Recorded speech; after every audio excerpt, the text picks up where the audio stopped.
ఈ 420 మాటలు నమ్మి ఆ దొంగ కాంగ్రెస్ కు కొంతమంది ఓట్లేసారు. ఓట్లేసి ఏమైంది, దేశమంతా వదిలించుకున్నారు కాంగ్రెస్ అనే దరిద్రాన్ని. ఒక మన దగ్గర ఆయన తెచ్చి నెత్తి మీద పెట్టుకున్నట్టు అయింది. ఇప్పుడు నెత్తి మీద తెచ్చి పెట్టుకుంటే ఏమైందో ఇప్పుడు అందరూ అనుభవిస్తా ఉన్నారు. రియల్ ఎస్టేట్ డామ్ అన్నది, కొత్త ఇళ్లు కట్టేది లేదు. కంటోన్మెంట్ ఉప ఎన్నిక వచ్చినప్పుడు లాస్యానందిత చనిపోతే ఆ రోజు నివేదిత పోటీ చేస్తే ఇక్కడ ఒక మంత్రి గారు వచ్చిండు ఇన్ఛార్జిగా. ఆయన పేరు పొంగులేటి శ్రీనివాస్ రెడ్డి. కొంతమంది బాంబులేటి అని కూడా పిలుస్తుంటారు. ఆయన బాంబులు అంటాడు. అన్ని తుస్సుపటాకలు తప్ప ఏం లేవు.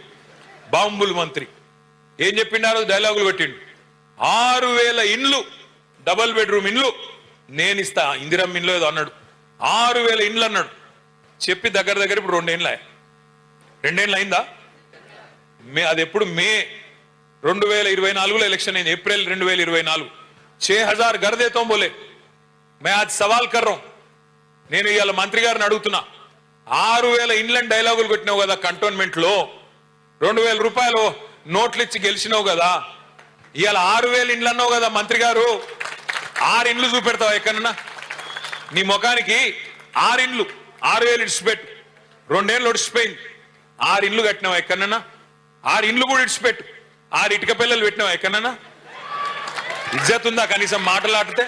ఇక ఈ సిపాయి అట మనకంటే ఎక్కువ డబుల్ బెడ్రూమ్ ఇల్లు కడతాడట, లేకపోతే పోటీ చేయడట. అరే దమ్ముంటే నేను అడుగుతున్నా రేవంత్ రెడ్డి, నువ్వు చెప్పిన 420 హామీలు అమలు చేస్తా, చెయ్యకపోతే పోటీ చెయ్య అని చెప్పి దమ్ముంటే చెప్పు, బయటకు వచ్చి చెప్పు. ఉన్నదా ధైర్యం? 6 గ్యారంటీలు అంటివి, 100 రోజులు అంటివి, డైలాగులు కొడుతీవి. 6 గ్యారంటీలు 100 రోజుల్లో అమలు చేస్తా అని డైలాగులు కొడుతీవి. మరి 100 రోజులు ఇప్పుడు 900 రోజులకు వచ్చాయి. ఈ మధ్యన మొన్న ఆదిలాబాద్ పోతే అక్కడ ప్రెస్ వాళ్ళు అడిగారు, ఏమైనా రేవంత్ రెడ్డి గారు 100 రోజులు అంటివి, 6 గ్యారంటీలు అంటివి, మరి ఏమి కనబడతలేదు, ఏం సంగతి అంటే ఏమంటుండే ఎరికైనా కొత్తగా? ఎంత పెద్ద పైల్వాన్ అయినా, ఎంత కన్నలు తిరిగిన ఉస్తాద్ అయినా 3 నెలలనే పిల్లలు పుట్టిస్తాడా? ఈ మాట ముఖ్యమంత్రి చెప్పన్నా, మాకు తెలియదా? 9 నెలలకు పిల్లలు పుడతారని మనకు తెలియదా? మరి నేను ఒక్కటే అడుగుతున్నా రేవంత్ రెడ్డి గారు, 3 నెలల పిల్లలు పుట్టారని మాకు ఎరికే, కానీ 30 నెలలైనా పుట్టకపోతే నిన్నేమనాలి? మరి 30 నెలలు ఒడిచిపోయాయి కదా, మరి ఏమని పిలవాలి ఇప్పుడు? నేనేం అంటలేను. ఏమన్నా అన్నావు అనుకో, గట్టిగా అన్నావు అనుకో, నీ లాగుల తొండలు ఇడిచి పెడతా. నేను అందుకే చెప్పిన మొన్న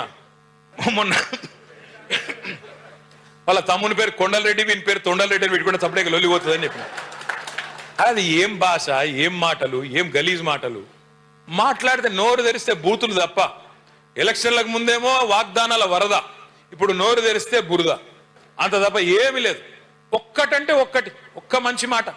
తెల్లారు లేస్తే ఎక్కడ మాట్లాడినా, ఆఖరికి పిల్లగాన్ల ప్రోగ్రాంకి పోయిన మొన్న ఎక్కడో ఎదురున్న స్కూల్ పిల్లలు ఉన్నారు, వాళ్ళ ముంగట ఏం మాట్లాడాలో కూడా తెలియదా నీకు? కనీసం ఎదురుగా ఆడపిల్లలు కూర్చుంటే ఏం మాట్లాడనో తెలియదు, స్కూల్ పిల్లలు కూర్చుంటే ఏం మాట్లాడనో తెలియదు. ఏడవైనా ఒకటే లొల్లి. పేగులు తీసుకుంటా, మెడలేస్తా, గుడ్లు వీక్తా, గోటీలాడతా, లాగుల తొండలు ఇడిచి పెడతా, నేను చెప్పులు ఎత్తుకపోతా అనుకుంటున్నారు ఢిల్లీలో. ఇవే మాటలు, లఫుట్ మాటలు తప్ప ఒక్క మంచి పని ఇది నేను చేసిన. హైదరాబాద్ లో నేను అడిగిన మొన్న, ఏమని ప్రభుత్వాన్ని, 1,00,000 డబుల్ బెడ్రూమ్ ఇల్లు మేము కట్టినాం. కేసీఆర్ గారి ప్రభుత్వంలో 1,00,000 డబుల్ బెడ్రూమ్ ఇల్లు మేము దగ్గరుండి మున్సిపల్ మంత్రిగా నేను కట్టించిన. నేను అడిగిన, నువ్వు 2.5 ఏళ్ళు అయిపోయిందంటే 50% టైం అయిపోయింది నీది, ఒక్క ఇల్లు కట్టినవా? ఇందిరమ్మ ఇల్లు కడితే నేను రాజీనామా చేస్తా అని చెప్పిన.